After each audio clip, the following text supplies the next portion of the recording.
பீகார் மாநிலத்திற்கான முதல் சட்டமன்ற தேர்தல் 1952 நடைபெற்று இருக்கிறது.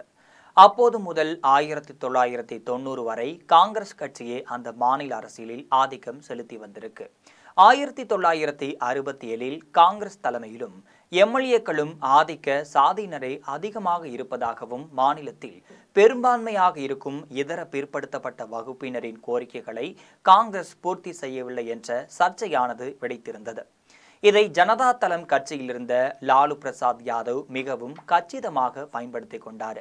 அதாவது பீகார்ல அதிக மக்கள் தொகை கொண்ட மற்றும் அரசியல் ரீதியாக ஆதிக்கம் செலுத்தும் யாதவ் சமுதாயத்தினர் தலைவராக தன்னை நிலைநிறுத்தி கொண்டிருக்காங்க. ஆதிக்க சாதியினர் தலைமையிலான அரசியல் கட்டமைப்பிற்கு எதிராக அவரது பேச்சால் ஒடுக்கப்பட்ட பிற்படுத்தப்பட்ட சமூகங்களுக்கும் ஹீரோவாகவும் தெரிஞ்சிருக்காரு. அவர்கள் 1990 லாலுவை பீகார் முதல்வராகவும் தேர்ந்தெடுத்திருந்தாங்க. முன்னதாக 1989 பாகல்பூரில் நடந்த வகுப்புவாத கலவரங்களுக்கு பிறகு முஸ்லிம்களும் காங்கிரஸ் மீது நம்பிக்கையும் இழந்திருந்தாங்க. லாலு முதல்வராக இருந்தபோது பாஜக தலைவர் அத்வானி பீகாரில் ரத யாத்திரையும் நடத்தியிருந்தார். அவரை கைது செய்ததன் மூலமாக தான் மாநிலத்தில் முஸ்லிம்களின் 16% வாக்குகள் ஒட்டுமொத்தமாகவே லாலுவுக்கு திருப்பிவிடப்பட்டனர். இந்த முஸ்லிம் யாதவ் கூட்டணி பீகார்ல சுமார் 30% வாக்குகள் கொண்ட ஒரு வலுவான வாக்கு வங்கியையும் லாலுவுக்கு வழங்கியது. இதையடுத்து லாலு பிரசாத் யாதவ் தலைமையிலான ஜனதா தளம் பெரும் வெற்றியையும் பெற்று பிற்படுத்தப்பட்டோர் மற்றும் சமூக நீதியை மையப்படுத்திய மண்டல் அரசியல் சகாப்தத்தையும் பீகார்ல தொடங்கியிருந்தது. கிராமப்புற மக்களுடன் எளிதில் தொடர்பு கொள்ளும் அவரது நகைச்சுவை மற்றும் இயல்பான பேச்சு திறன் அவரை சாதாரண மக்களின் தலைவராகவும் மாற்றியிருந்தது. அவர் பதவியில் இருந்தபோது ஒடுக்கப்பட்ட சமுதாயத்தைச் சேர்ந்த பலர் அரசியல் பதவிகளில் அமர்த்தி அதிகார பகிர்வுக்கு வழிவகுத்தார். இது தாழ்த்தப்பட்ட மற்றும் பிற்படுத்தப்பட்ட மக்களிடையே அவருக்கு பெரும் செல்வாக்கையும் ஏற்படுத்தி தந்துச்சு. இதனால அசைக்க முடியாத சக்தியாகவே லாலு பிரசாத் மாறியிருந்தார். இதை அடுத்துதான் இரண்டாவது முறையாக 1995 மீண்டும் முதல்வராகவும் தேர்வாகியிருந்தார். இந்த காலகட்டத்தில் பீகார் அரசியல்ல லாலுவின் ராஷ்டிரிய ஜனதா தளம் மற்றும் அதற்கு எதிரான கட்சிகள் என இரு துருவங்களாக பிரிந்திருந்தது. இந்த சூழ்நிலையில்தான் கால்நடை தீவன ஊழல் வழக்குகள் லாலுவின் அரசியல் வாழ்க்கையில் மிகப்பெரிய பின்னடைவையும் ஏற்படுத்தியிருந்துச்சு. அவர் பீகார் முதல்வராக இருந்தபோது 1990 முதல் 1997 வரையிலாக இருந்தபோது நடந்ததாக சொல்லப்படும் பல கோடி ரூபாய் மதிப்பிலான இந்த வழக்குகள்ல 1997 தனது முதல்வர் பதவியையும் ராஜினாமா செய்ய வேண்டிய கட்டாயமானது ஏற்பட்டிருந்துச்சு. இதற்கு அடுத்துதான் தனது மனைவி ராப்ரி தேவியை முதல்வராக நியமித்து கட்சியை தனது கட்டுப்பாட்டில் வைத்திருக்க முயற்சி செஞ்சிருக்காரு. அப்படி இருந்தாலும் கூட ஊழல் வழக்குகள்ல லாலு பிரசாத் யாதவ் குற்றவாளி என சிபிஐ நீதிமன்றங்களாக அறிவிக்கப்பட்டுச்சு. உச்சநீதிமன்றத்தின் தீர்ப்பின்படிதான் குற்ற வழக்குகளில் தண்டனை பெறும் மக்கள் பிரதிநிதிகள் தங்கள் பதவியை இழப்பதுடன் தண்டனை காலம் மற்றும் அதன் பிறகு 6 ஆண்டுகளுக்கு தேர்தலில் போட்டியிட முடியாது என்று சொல்லப்படுது. இந்த தீர்ப்புகளால லாலுவின் பாராளுமன்ற உறுப்பினர் பதவியும் பறிக்கப்பட்டதுடன் அவர் தேர்தலில் போட்டியிடும் தகுதியையும் இழந்திருந்தார். இது அவரது நேரடியான அரசியல் ஆதிக்கத்திற்கும் முற்றுப்புள்ளியும் வைத்திருந்துச்சு. மறுபுறம் லாலு மற்றும் ராப்ரி தேவி ஆட்சி காலத்துல பீகார் சட்டமன்ற ஒழுங்குநிலை மோசமடைந்ததாகவும் கடத்தல் ஊழல் மற்றும் நில அபகரிப்பு போன்ற குற்ற சம்பவங்கள் அதிகரித்ததன் என பல குற்றச்சாட்டுகள் எழுந்திருந்துச்சு. இந்த காலகட்டத்தில் எதிர்கட்சிகளால ஜங்கில் ராஜ் என்று விமர்சிக்கப்பட்டுச்சு. இதனால நகர்ப்புற மற்றும் நடுத்தர வாக்காளர்கள் மத்தியில அவருக்கு இருந்த ஆதரவும் குறைய தொடங்கியது. இதுவரை லாலுவுடன் பயணித்து வந்த நிதிஷ்குமார் ஜனதா தளத்திலிருந்து விலகியிருந்தார். 1994 ஜார்ஜ் பெர்னாண்டோஸுடன் நிதிஷ்குமார் இணைந்து சமாதான கட்சியையும் தொடங்கியிருந்தார். பிறகு சரத் யாதவின் ஜனதா தளத்தின் ஒரு பிரிவு சமதா கட்சியுடன் இணைக்கப்பட்டு ஐக்கிய ஜனதா தளம் என்ற கட்சியை 2003 தொடங்கியிருந்தார். பாஜகவுடன் கூட்டணி அமைத்து 2005 பீகார் முதலமைச்சராகவும் நிதிஷ்குமார் தேர்வாகியிருந்தார். லாலுவின் வாக்கு வங்கியாக இருந்த ஓபிசிகளில் இருந்து அதிக பிற்படுத்தப்பட்டோர் மற்றும் தலித் பிரிவினருக்காக தனி கவனம் செலுத்தி அவர்களுக்கு நலத்திட்டங்களையும் அறிவிச்சாரு. இது லாலுவின் முஸ்லிம் யாதவ் கூட்டணியில் ஆதிக்கத்தை உடைத்தது. அப்போது முதல் நிதிஷ் தான் முதல்வராகவும் இருந்திருக்காரு. அதே நேரத்துல பீகார் அரசியலுக்கும் லாலு நிதிஷ் இன்றி யாரும் கிடையாது. சூழ்நிலைக்கேற்ப இருவரும் பலமுறை கூட்டணி அமைத்திருக்காங்க. 2015 மகாபந்தன் என்ற பெயர்ல லாலுவின் ஆர்ஜேடி, நிதிஷின் ஜேடியு மற்றும் காங்கிரஸ் இணைந்து தேர்தலையும் சந்திச்சிருந்துச்சு.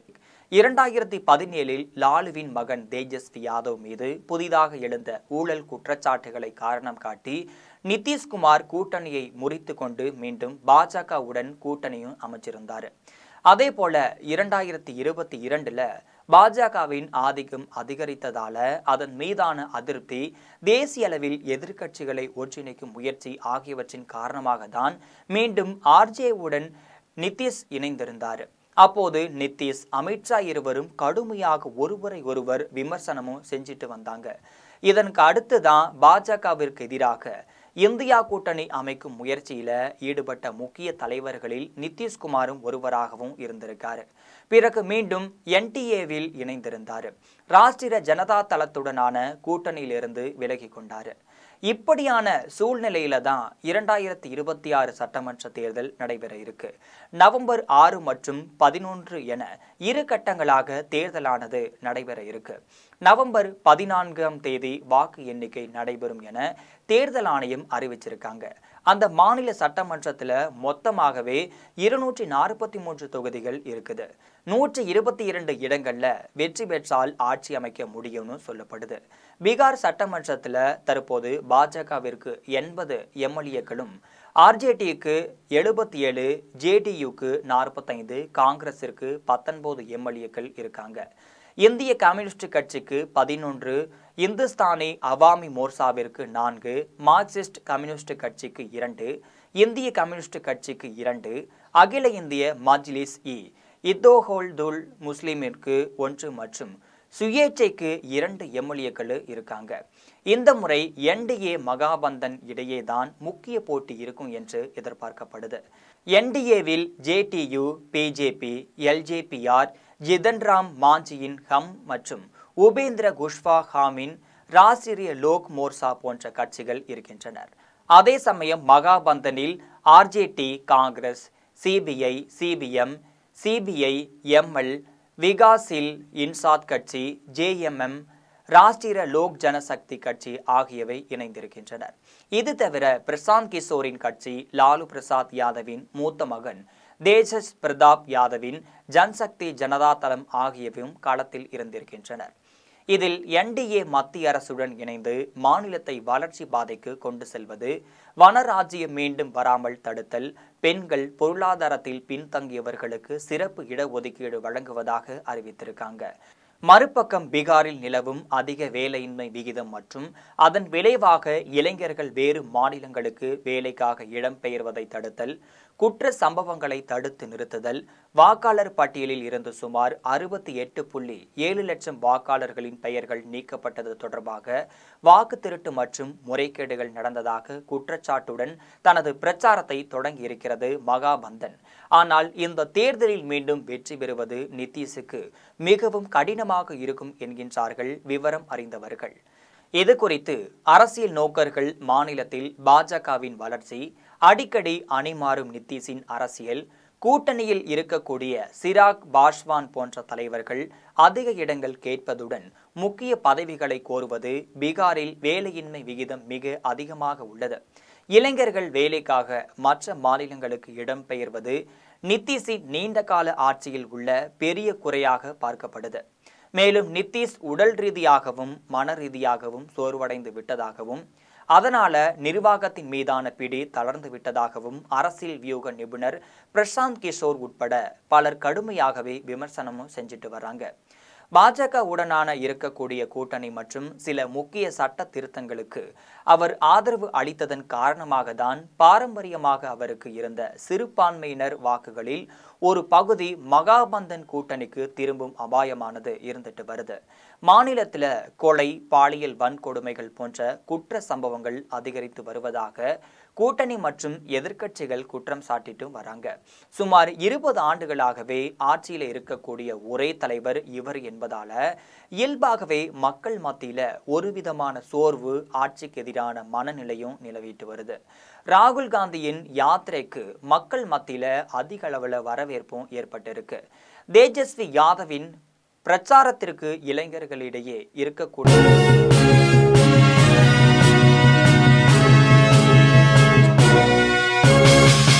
உடனுக்குடன் அப்டேட் தெரிந்து கொள்ள ஜெம் டிவி தமிழ் ஆப்பை இன்ஸ்டால் செய்யவும்.